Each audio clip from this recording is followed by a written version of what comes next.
हमारा पहला प्रश्न है, भारत में कितने उच्च न्यायालय हैं?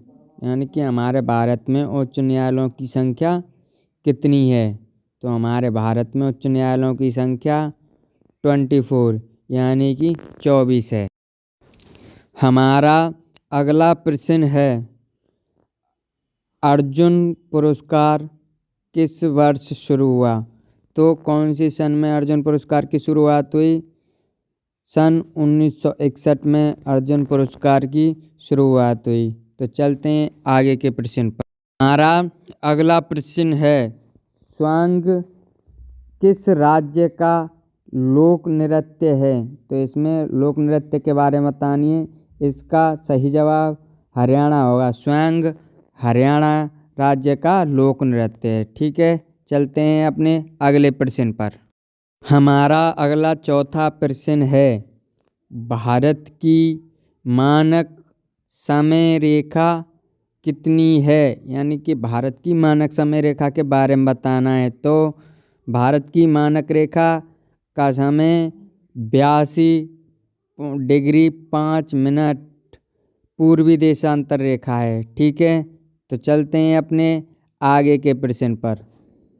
हमारा अगला पांचवा प्रश्न है, मैग्सेसे पुरस्कार पाने वाले पहले भारतीय कौन थे? जिन्होंने मैग्सेसे पुरस्कार मिला वो पहले भारतीय का नाम क्या है?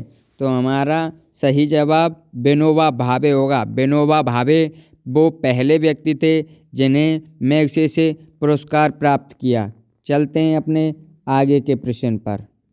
हमारा अगला छठवां सवाल है, मोनालिसा किसकी विश्वविख्यात पेंटिंग्स है? मोनालिसा पेंटिंग्स की रचना किसने की यानी किसने बनाई? तो मोनालिसा लियोनार्दो दा विंची की विश्वविख्यात पेंटिंग्स के नाम से जानी जाती है। चलते हैं अपने आगे के प्रश्न पर। हमारा अगला सातवां प्रश्न है, कोई विधेयक धन विधेयक है या नहीं, इसका फैसला कौन करता है? कोई विधेयक यानी धन विधेयक है या नहीं, इसका फैसला कौन सी सभा करती है? तो इसका सही जवाब उत्तर होगा लोकसभा। यह फैसला करती है कि कोई धन विधेयक है या नहीं, तो लोकसभा इसका फैसला करती है। चलते हैं अपने आगे के प्रश्न पर। तो हमारा अगला आठवां प्रश्न है, गोदान किसकी रचना है?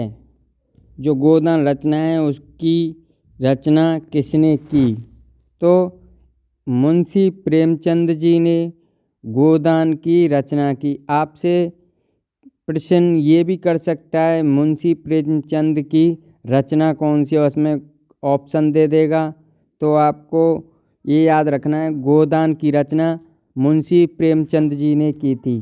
ठीक है, चलते हैं अपने आगे के प्रश्न पर।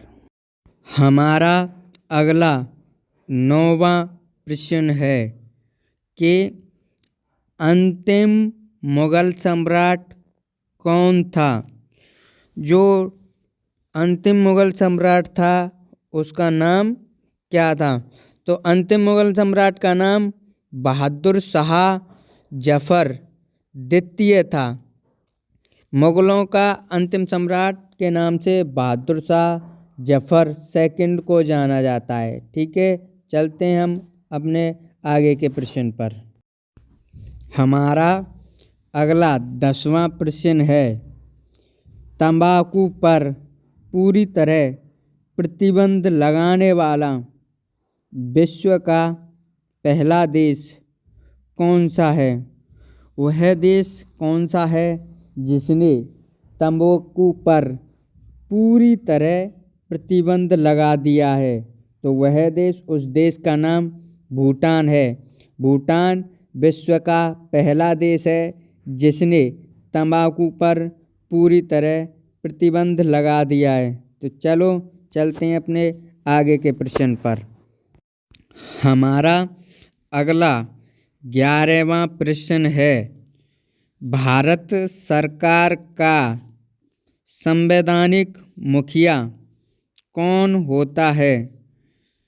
जो पूरे भारत की सरकार है उसका संविधान का मुखिया कौन है? तो उत्तर होगा राष्ट्रपति। राष्ट्रपति भारत सरकार का संवैधानिक मुखिया होता है। ठीक है, चलते हैं अपने आगे के प्रश्न पर। हमारा अगला 12वां प्रश्न है, किस संविधान संशोधन के द्वारा मौलिक कर्तव्यों को संविधान में जोड़ा गया? जो कौन से संविधान हमारे मौलिक कर्तव्य हैं, किस संविधान संशोधन में मौलिक कर्तव्यों को संविधान में जोड़ा गया? तो इसका सही जवाब होगा 42वें संविधान संशोधन के तहत हमारे मौलिक कर्तव्यों को संविधान में जोड़ा गया। चलते हैं अपने आगे के प्रश्न पर। हमारा अगला 13वां प्रश्न है, नमक कानून को तोड़ने के लिए महात्मा गांधी ने कौन सा आंदोलन शुरू किया? तो जब नमक कानून को तोड़ने के लिए महात्मा गांधी सांभर नदी पर थे तो उन्होंने सविनय अवज्ञा आंदोलन शुरू किया। महात्मा गांधी ने नमक कानून को तोड़ने के लिए सांभर झील पर सविनय अवज्ञा आंदोलन की शुरुआत की। ठीक है, चलते हैं अपने आगे के प्रश्न पर। हमारा अगला 14वां सवाल है, उपराष्ट्रपति का चुनाव किसके द्वारा किया जाता है? जो राष्ट्रपति से नीचा उपराष्ट्रपति होता है उसका चुनाव कौन करता है? तो उसका चुनाव संसद के सदस्यों द्वारा किया जाता है। उपराष्ट्रपति का चुनाव संसद के सदस्यों द्वारा किया जाता है। ठीक है, हमारा अगला 15वां प्रश्न है, विजय स्तंभ कहाँ स्थित है? जो विजय स्तंभ है वो कहाँ पर है? उत्तर होगा चित्तौड़गढ़। चित्तौड़गढ़ दुर्ग राजस्थान में विजय स्तंभ स्थित है। ये विजय स्तंभ माध्यमिक शिक्षा बोर्ड और राजस्थान पुलिस का प्रतीक चिन्ह है। ठीक है, विजय स्तंभ को राजस्थान पुलिस का और माध्यमिक शिक्षा बोर्ड का प्रतीक चिन्ह के नाम से भी जाना जाता है। हमारा अगला 16वां सवाल है, विश्व का सबसे लंबा रेलमार्ग ट्रांस साइबेरियन रेलमार्ग किन दो शहरों को जोड़ता है? विश्व का जो सबसे लंबा रेलमार्ग जिसकी लंबाई 9438 किलोमीटर है वो रूस में है और यह सेंट पीटर्सबर्ग और व्लादिवोस्तोक दो शहर हैं रूस के। सेंट पीटर्सबर्ग और व्लादिवोस्तोक दोनों शहरों को जोड़ता है। ठीक है, हमारा अगला 17वां प्रश्न है, भारत में जिप्सम का सर्वाधिक उत्पादन किस राज्य में किया जाता है? जिप्सम जो सर्वाधिक निकलती है वो भारत के किस राज्य में निकलती है? तो भारत में सबसे ज़्यादा जिप्सम का सबसे ज़्यादा उत्पादन राजस्थान में होता है। ठीक है, चलते हैं अपने आगे के प्रश्न पर। हमारा अगला 18वां प्रश्न है, आईने अकबरी पुस्तक किसने लिखी थी? आईने अकबरी पुस्तक की रचना किसने की? तो अबुल फजल ने आईने अकबरी पुस्तक की रचना की थी। राजस्थान का मुहूर्त नैन्सी अबुल फजल को कहा जाता है? ये भी याद रखना है तुमको, ठीक है। चलते हैं अपने अगले प्रश्न पर। हमारा अगला सवाल 19वां है कि अंग्रेजी ईस्ट इंडिया कंपनी ने अपना पहला कारखाना भारत में कहाँ स्थापित किया? जब भारत में अंग्रेज़ों ने अपना स्थापत्य कर लिया था तो उनकी एक ईस्ट इंडिया कंपनी थी, तो उन्होंने सबसे पहला कारखाना अपना कहाँ पर खोला? तो सूरत, गुजरात में सबसे पहले भारत में ईस्ट इंडिया कंपनी ने पहला कारखाना स्थापित किया। चलते हैं आपने आगे के प्रश्न पर। हमारा अगला प्रश्न है आर्य समाज की स्थापना कब और कहाँ की गई? तो आर्य समाज की स्थापना सन 1875 मुंबई में की गई। आर्य समाज की स्थापना 1875 मुंबई। क्लियर है? चलो चलते हैं अपने आगे के प्रश्न पर। हमारा अगला 21वां प्रश्न है शिक्षक दिवस कब मनाया जाता है? तो शिक्षक दिवस कब और किसकी याद में मनाया जाता है ये भी याद रखना है तुमको। शिक्षक दिवस 11 नवंबर को मनाया जाता है और यह दिवस मौलाना अबुल कलाम आज़ाद के जन्म दिवस के रूप में मनाया जाता है। इस दिन मौलाना अबुल कलाम की जयंती मनाई जाती है। क्लियर है? चलते हैं अपने आगे के प्रश्न पर। हमारा अगला प्रश्न है सन 1928 बारदौली का आंदोलन का नेतृत्व किसने किया था? तो हमारा जवाब सरदार वल्लभ भाई पटेल ने 1928 बारदौली आंदोलन का नेतृत्व किया। ठीक है, क्लियर है? चलते हैं आगे के प्रश्न पर। हमारा अगला प्रश्न है खालसा पंथ की स्थापना किसने की? तो खालसा पंथ की स्थापना गुरु गोविंद सिंह जी ने की थी। और ये कब की थी?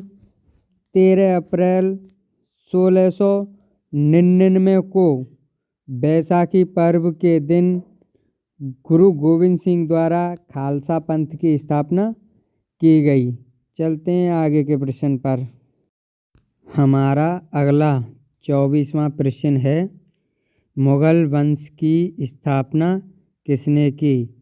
मुगल वंश के संस्थापक का नाम क्या था? तो मुगल वंश की स्थापना सन 1526 ईस्वी में बाबर ने की थी दिल्ली सल्तनत पर।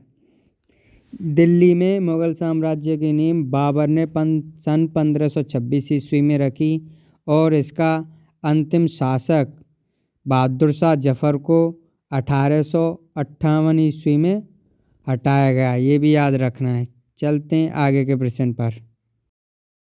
हमारा अगला 25वां प्रश्न है कथक किस राज्य का शास्त्रीय नृत्य है?